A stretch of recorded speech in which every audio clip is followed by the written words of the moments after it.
What was affordable 50 years ago that now only the rich can buy? Ivory. Disneyland. Tickets for events. Chicken wings. Nobody should be paying $2 per wing. A house. A summer house. I know many families that have an old house on a lake that they go to in the summers. It's been passed down for a couple generations. Nobody in the current generation could afford one, but somehow a family with a single income bought it 50 years ago, and the man's wife and kids would spend the whole summer there, and he would go up on weekends. Owning a home was much more affordable for the average person compared to today. Disney has gotten crazy expensive. Going to sports or concerts. Very large families, as in having 4 or more kids.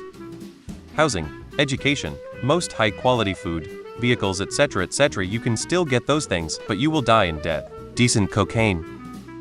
Living. College education. 50 years ago, owning a home was more affordable for the middle class.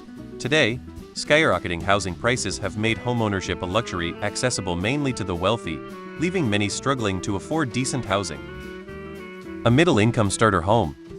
In general, 1945 to 1975 USA is a bad benchmark. In the 1950s, the whole world was rebuilding after World War II, and the US was the manufacturer for everyone. Very little competition and absurdly high wages. For the only time in US history, blue-collar, no education jobs allowed a house and cars on one income. Never before or since has that level of income worked for the average job. By the time we got to the mid-70s, inflation caught up, and in the 80s, deregulation under Reagan started putting all the profit into the wealthy's hands instead of the workers. Since the owner class was largely baby boomers, the largest voting bloc, the government didn't step in to help. Republicans rarely do. Privacy. Well, more than 50 years ago, but lobster. In New England, it used to be used by prisons to feed inmates. Plentiful, cheap, and kinda gross, so no one else was going to eat it.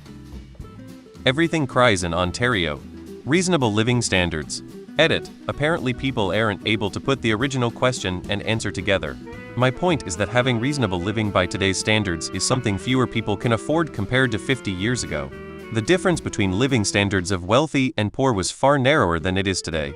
Sure, we didn't have internet and fancy TVs and takeaway deliveries from our phones back then, but nobody had that, so that's irrelevant. 50 years ago you didn't have to be rich to own your home, to work reasonable hours, to have some leisure time. Now you simply cannot afford to even rent somewhere in some places unless you are earning well above minimum wage.